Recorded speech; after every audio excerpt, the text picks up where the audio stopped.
Assalamualaikum warahmatullahi wabarakatuh. Bersama saya Adrian dan teman saya Umar Dhani, sering dipanggil Ebo. Nah, di sini kami berdua akan menceritakan sebuah pengalaman yang sedikit menyeramkan pada tahun 2012 yang lalu pada saat ngecamp di kaki Gunung Manglayang, tepatnya di Baru Berem. Singkat cerita, saya, Umar, Ajmi, dan Ucang ingin bermain ke rumah Aska. Aska itu adalah teman SD kami. Setelah sampai rumah Aska, ternyata ada teman kami juga yang bernama Haikal. Dia juga teman SD kami. Dan di sana kita sedikit berbincang-bincang dan ngobrol. Akhirnya kita berunding. Lalu kita memutuskan untuk berencana pergi ngecamp ke Baru Berem. Lalu di situ kami menyiapkan alat-alat seadanya dan tenda. Dan tenda juga hanya terpal saja karena dulu belum ada tempat penyewaan tenda. Setelah persiapan siap, bahan-bahan siap dan tenda juga sudah ada, lalu kita berencana pergi besok sore. Akhirnya besok kita pergi dan diantar oleh ibunya Aska. Setelah sampai sana sekitar jam 5 sore, cuaca agak sedikit jelek ya. Di sana agak hujan. Lalu kita berenam segera untuk membangun tenda.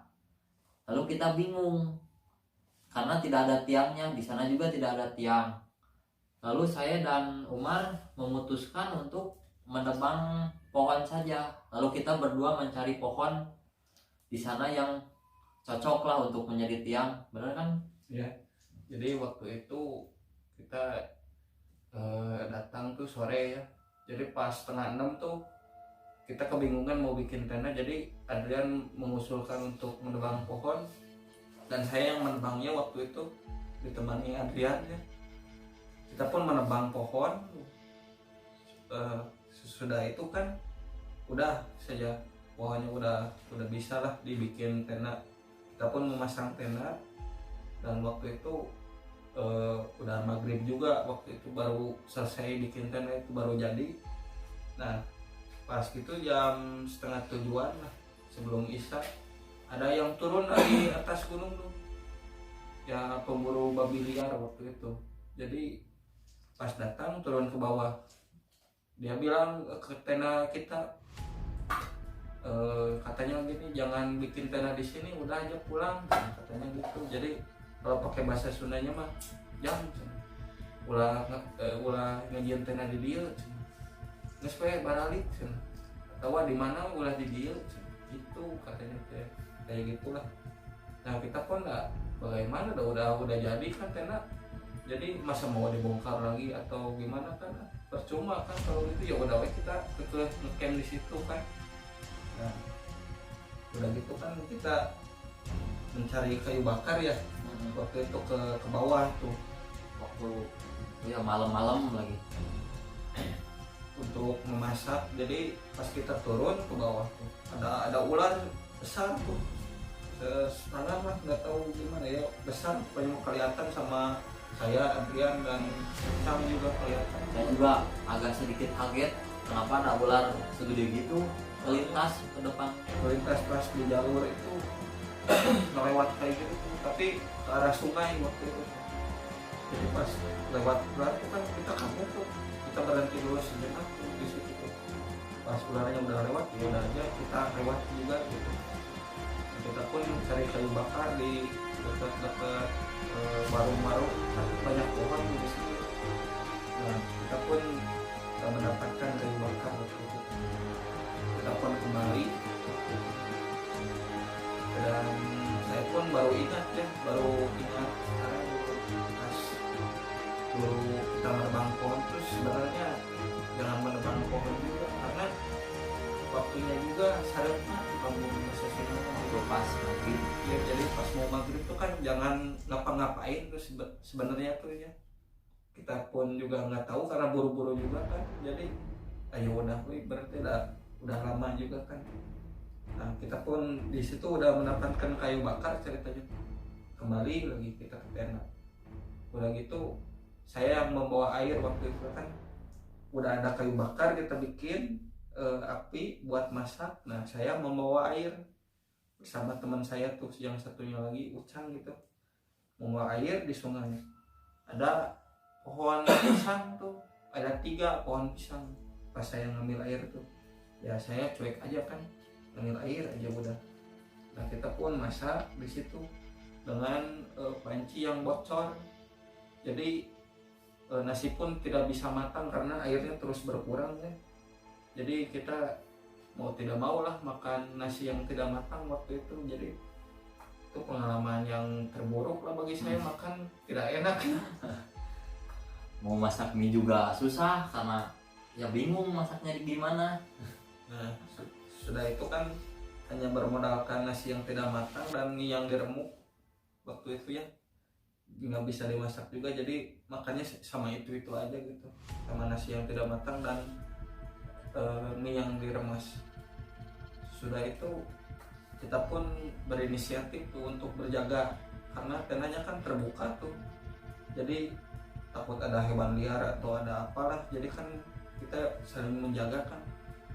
Nah saya bagian jaga tuh waktu itu malam, waktu itu pukul berapa ya, Hampir jam pukul 10-an lah. ya, dan ada yang iya kayak gitu tuh, nggak tahu siapa tuh, nggak ada orang tuh. Nah pas kita mencari kayu juga ke bawah tuh nggak ada tenda-tenda di bawah, saya sautin juga, nggak ada orang lah. Bisa dibilang kita kan tenda waktu itu cuma 1 ya. Ya, jadi nggak ada orang sama sekali pokoknya di situ. Nah sekitar pukul 1 malam atau setengah 2, tapi jam segitu atau udah lewat jam 12 waktu itu. Saya bagian jaga waktu itu kan. Nah di situ ada yang datang dari bawah tuh, kayak yang bawa senter gitu, kayak orang.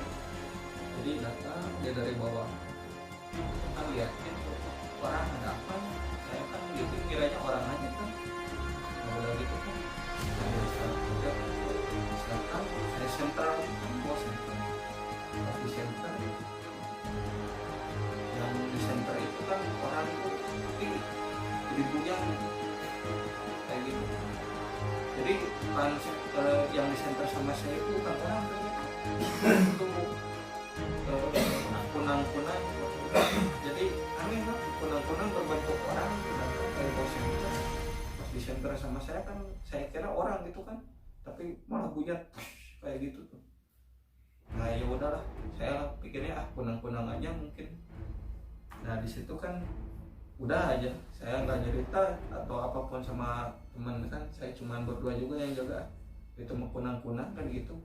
Nah udah gitu kan pagi-paginya kita foto-foto biasa lah, foto-foto biasa gitu lah.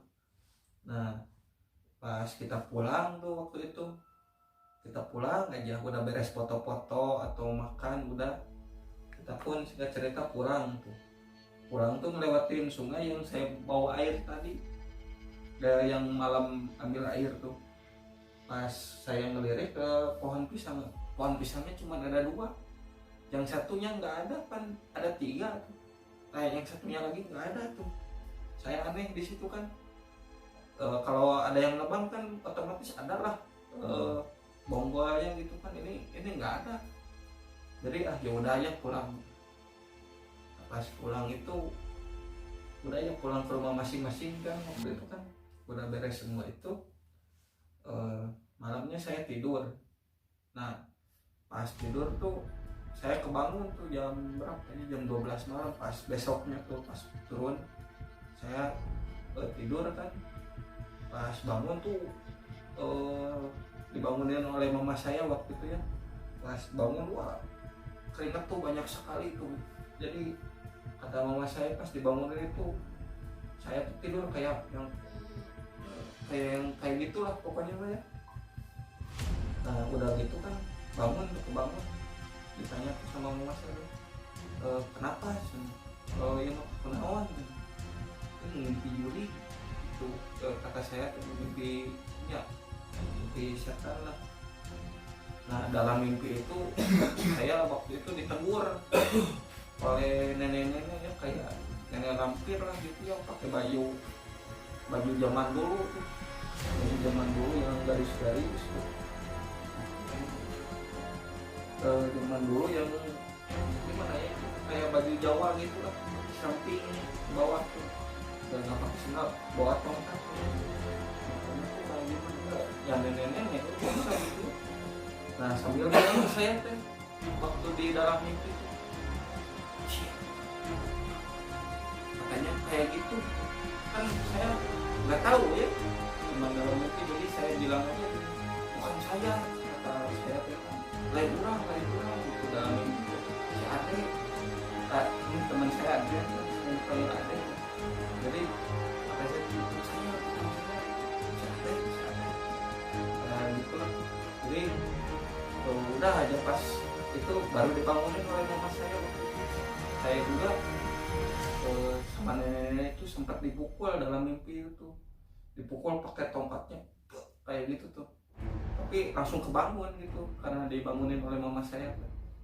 Nah udah gitu adek pun mengalami ya. Saya juga sama, waktu saya tidur pada malam harinya saya juga sama bermimpi didatangi oleh nenek-nenek sama anak kecil. Kalau saya itu dimarahin, nah siapa nuar tangkal aing. Kalau dalam bahasa Indonesianya, kenapa nebang pohon saya. Nah saya kan nggak tahu apa-apa ya, saya pun juga bingung di sana. Dalam mimpi saya pun dikejar-kejar terus sampai lari-lari, saya bingung. Pas saya tiba-tiba bangun, saya juga sama kayak Ebo ini, berkeringat, wah banyak. Lalu saya ingat, wah ini gara-gara nebang pohon kemarin, ya kan? Iya. Singkat cerita, saya pun dan Ebo pun ketemu pas siangnya. Lalu saya menceritakan kejadiannya, lah kok sama, mungkin ini ada hubungannya sama yang kemarin. Iya.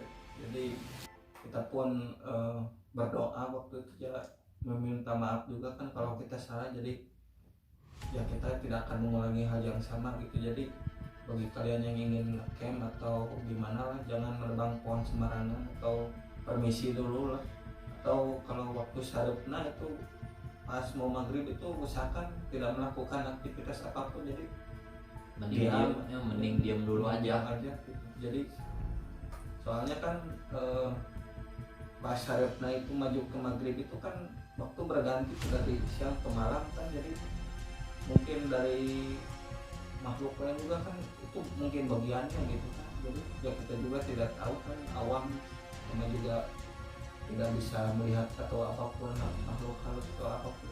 Soalnya ya saya orang normal biasa aja kan, cuman ini pengalaman saya waktu pertama kali ngecamp ya sama teman saya Adrian juga, jadi itu benar-benar aneh dan benar-benar pengalaman buat saya. Saya juga menjadikan pengalaman. Saya juga sampai sekarang kapok lah istilahnya, nggak berani nebang-nebang pohon lagi, soalnya sempet kan dulu sempet sakit juga gara-gara itu juga, nggak tahu kenapa. Mungkin teman-teman jangan sampailah niru kayak kita ini, karena kan pohon itu kan dilindungi juga di sana. Kalau kita menebang pohon mungkin Ya bukan merusak ekosistem juga, jadi tidak baik juga bagi alamnya, dan juga tidak baik dan juga karena bisa bertindak seperti itu. Jadi jangan sampai kalian juga seperti itu. Nah, jadi hanya seperti inilah pengalaman yang agak sedikit menyenangkan dari kita ya. Saya juga nggak tahu lah itu apa ya, yang jelas saya juga nggak mau tahu juga ya, soalnya itu yang nggak mau terjadi lagi lah. pokoknya buat kalian yang mau ngecamp di Baru Berem atau di kaki Gunung Malayang, pokoknya harus hati-hati saja, dan dalam ucapan atau tutur kata juga sama, dalam tindakan juga harus sopan lah. Kalau itu jangan buang sampah sembarangan juga, jangan ya sampai apa yang kita alami dialamin kalian juga gitu. Kalau apa-apa permisi dulu gitu ya kan, kita nggak lihat juga kan Jadi cukup sekian yang bisa kita berikan. Semoga pengalaman kami bisa menjadi pelajaran berharga bagi kalian. Sebelum kami tutup, alangkah baiknya subscribe channel Adrian Pagar 025 dan teman saya. Ya, channel saya Ebo Channel. Semoga kisah kami berdua bisa menjadi inspirasi dan pelajaran buat kalian semua. Salam lestari. Tanpa kalian kita bukan siapa-siapa. Assalamualaikum warahmatullahi wabarakatuh.